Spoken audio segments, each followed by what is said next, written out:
ئەمە کوڕەکی خۆم ئێستا پۆلی شەشە بەیانی نادوو بەیانی ئیمتحانی شەشی هەیە والله العظیم دەیان جار پێم گوتیە کوڕم هەتاوەکو دەچێ ئیمتحان وا بزانە خوێندن هەموو شتەکە ئەو پڕی قووەتت بەکاربینە بخینە ڕۆژە 10 سەعات کەمتر نەخینی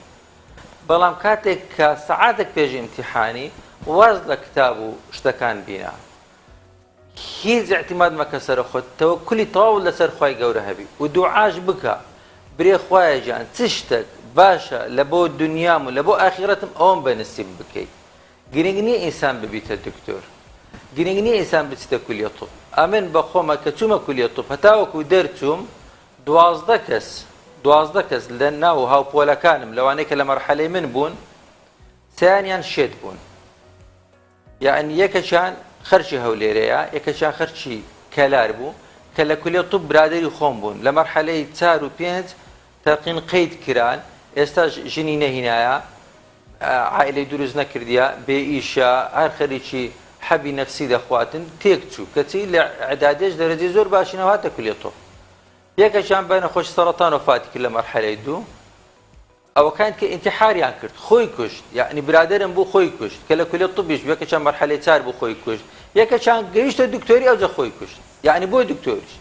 کەواتە چوونە کولیە طب گرنگ نییە بوونە دکتۆریش گرنگ نییە چونکە ئەخیر مەتافمان ئەمە دەمرین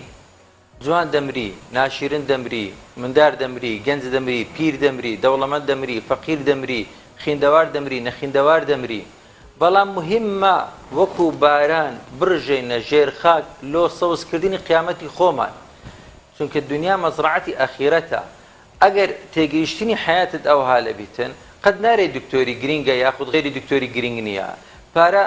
بە پارەی دەتانی کتابی بکڕی بەس بە پارەی مەعریفەی ناکڕی بە پارەی دەتانی بچی سەعاتی بکڕی بەس بە پارەی وەقتی ناکڕی بە پارەی جنسی بەرامبەر دەکڕی بەس بە پارەی خۆشەویستی ناکڕی بە پارەی دۆشک و بالیفی دەکڕی بەس بە پارەی خەوی ناکڕی